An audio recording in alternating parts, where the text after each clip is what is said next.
Saya dengan 4 anak yang hanya seorang guru ngaji itu, ketika iman naik, saya yakin sama Allah kalau Allah akan memberikan rezeki untuk saya. Tetapi ketika iman turun, apa saya bisa dengan 4 anak ini yang masih kecil-kecil gitu, Ustaz? Ditinggal oleh ayahnya anak-anak itu, anak keempat saya umur 7 hari.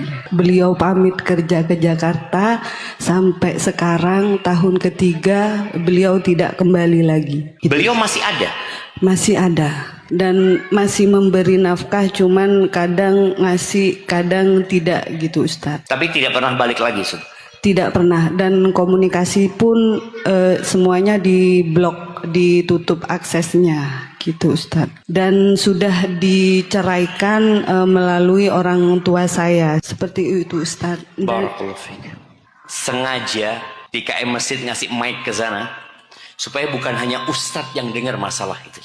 Banyak orang curhat, telepon sama anak, WA sama anak yang masalahnya berat, tapi ternyata mereka mampu menghadap. Maka nasihat anak buat ibu, ketahuilah bahwasanya Allah itu lebih sayang sama ibu daripada suami ibu.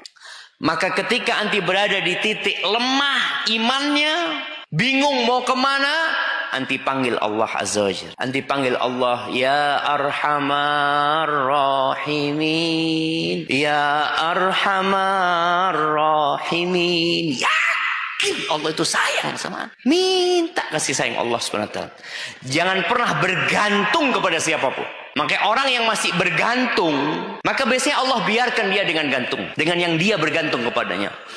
Dalam sebuah hadis disebutkan, barang siapa yang turun kepadanya faqah, kemiskinan, kefakiran, kesusahan, ya, fa anzalaha binnas, lalu dia turunkan masalahnya kepada orang, dia cari penyelesaian kepada manusia, nggak akan selesai urusannya, nggak akan selesai. Tapi barang siapa yang ditimpa dengan faqah, kemudian dia turunkan kepada Allah, dia serahkan sama Allah, bentar lagi Allah selesaikan urusannya. Dan orang-orang yang punya masalah lebih berat dari anti banyak, tapi yang jelas Allah sudah mengukur musibah itu sesuai dengan kemampuan anda. Dan buat orang yang kena musibah ini, perbanyak istighfar.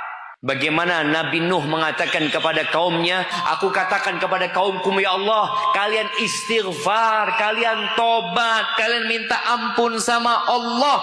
Allah itu maha pengampun. Allah, istighfar itu membuka pintu rizki.